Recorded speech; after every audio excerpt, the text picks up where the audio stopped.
அனைவருக்கும் இனிய மாலை வணக்கம். இன்றைக்கு நான் உங்களுக்கு ஸ்டார விஷயம் ஒரு இன்ட்ரெஸ்டான விஷயம் தான். என்னென்னு சொன்னால் கியூஆர் கோட் சம்மந்தப்பட்ட விஷயம். ஸோ அந்த வகையில் நீங்களே இந்த கியூஆர் கோட்டை நீங்களே உருவாக்குறதுக்கு வேறு எந்த சாஃப்ட்வேரையும் நீங்கள் நாட தேவையில்லை.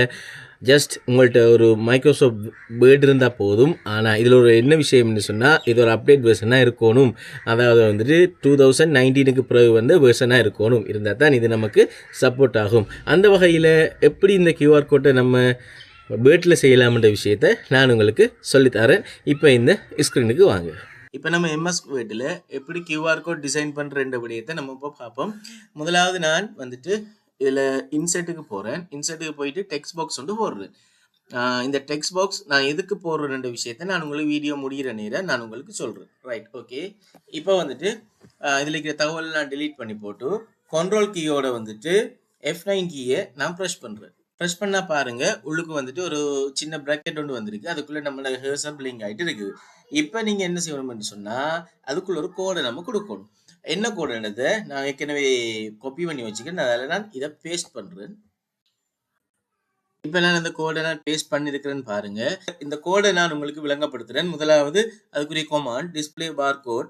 அடுத்தது பாருங்கள் வந்துட்டு இந்த இடையில வந்துட்டு என்ற நேம் இருக்குது. இன்வெர்டட் கமாவுக்குள்ளே வந்துட்டு என்ற நேம் இருக்குது. இந்த இடத்துல நீங்கள் அதில் என்ன டீட்டெயில்ஸ் வரணுமன்றதை நீங்கள் போடணும். உங்களுக்கு விரும்பினா அந்த இடத்துல வந்துட்டு நீங்கள் எந்த டீட்டெயில்ஸை போடுறீங்களோ அந்த டீட்டெயில்ஸ் வந்துட்டு கியூஆர் கோடாக நமக்கு வரும்.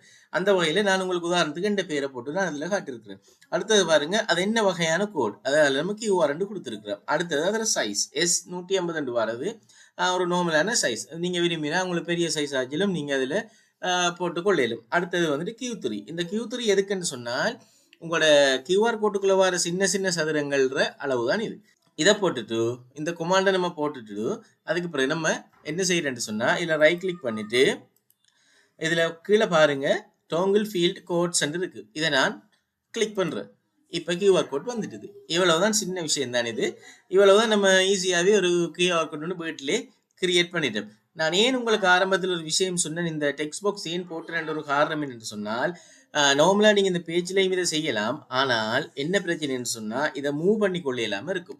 அந்த பிரச்சனைக்காக வேண்டி தான் நான் இந்த டெக்ஸ்ட் பாக்ஸ் போட்டேன். இப்போ டெக்ஸ்ட் பாக்ஸில் நம்ம நார்மலாக பிக்சரை மூவ் பண்ணுற மாதிரி இப்போ இதை மூவ் பண்ணி கொள்ளையிலும். நீங்கள் விரும்பின இடத்துல இந்த கியூஆர் கோட்டை நீங்கள் மூவ் பண்ணி போட்டுக்கொள்ளையிலும். அதுக்காகத்தான் நான் உங்களுக்கு இந்த டெக்ஸ்ட் பாக்ஸில் போட்டு காட்டினேன். ஓகே, இந்த விஷயம் வந்துட்டு ஒரு இன்ட்ரெஸ்டாக இருக்குமென்று நான் நம்புகிறேன் உங்கள் எல்லாருக்கும். இனியும் நீங்கள் கியூஆர் கோட் டிசைன் பண்ணுறதுக்கு வேறு ஆன்லைன்லேயே வேறு இந்த சாஃப்ட்வேர்லேயே தேடி போக தேவையில்லை.